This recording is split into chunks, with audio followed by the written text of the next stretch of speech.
प्रदोष व्रत का शिव भक्तों के लिए विशेष महत्व रहता है। प्रदोष व्रत के दिन की गई भगवान भोलेनाथ और माता पार्वती जी की पूजा विशेष फल देने वाली होती है, जीवन के सभी कष्टों को दूर करने वाली होती है।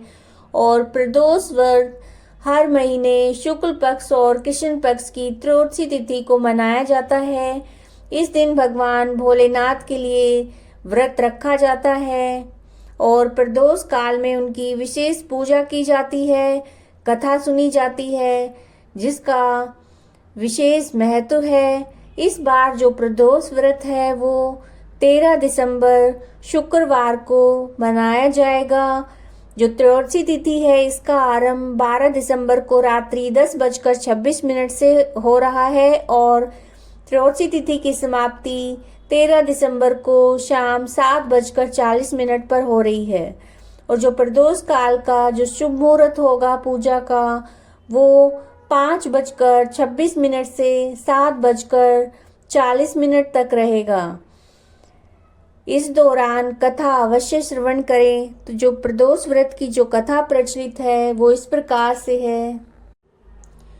पूर्व काल में एक विधवा ब्राह्मणी थी और हर रोज वो ऋषियों की आज्ञा लेकर अपने बेटे के साथ भीख मांगने जाती थी और संध्या के समय लौटती। भीख में उसे जो भी धन मिलता उससे वो अपना काम चलाती और शिवजी भगवान का प्रदोष व्रत भी रखती। एक दिन जब वो भीख लेने के लिए अपने बेटे के साथ जा रही थी तो मार्ग में उसे विदर्भ देश का राजकुमार मिला। शत्रुओं ने उसे उसकी राजधानी से बाहर निकाल दिया था, उसके पिता को मार डाला था, अतः वह मारा मारा फिर रहा था। ब्राह्मणी ने उसे अपने साथ ले आई और अपने पुत्र के साथ उसका भी पालन पोषण करने लगी। एक दिन उन दोनों राजकुमार और ब्राह्मण बालक ने वन में गंधर्व कन्याओं को देखा। ब्राह्मण बालक घर लौट आया लेकिन राजकुमार साथ नहीं आया क्योंकि वह अंशुमति नामक गंधर्व कन्या से बात करने लगा था। दूसरे दिन वह फिर अपने घर से वहां आया जहां अंशुमति अपने माता पिता के साथ बैठी थी। कुछ दिन बाद अंशुमति के माता पिता ने राजकुमार से कहा कि तुम विदर्भ देश के राजकुमार धर्मगुप्त हो। हम श्री शंकर जी की आज्ञा से अपनी बेटी अंशुमति का विवाह तुम्हारे साथ कर देते हैं। राजकुमार धर्मगुप्त का विवाह अंशुमति के साथ हो गया।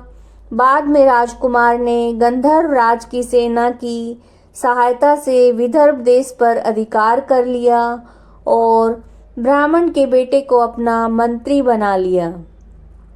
वास्तव में यह सब उस ब्राह्मणी के प्रदोष व्रत रखने का फल था।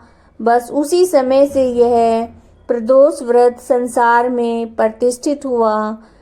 प्रदोष व्रत रखने से भगवान भोलेनाथ और माता पार्वती की कृपा प्राप्त होती है। जीवन में आ रही सारी कठिनाइयाँ दूर हो जाती हैं, चाहे वो धन पैसे से जुड़ी हो या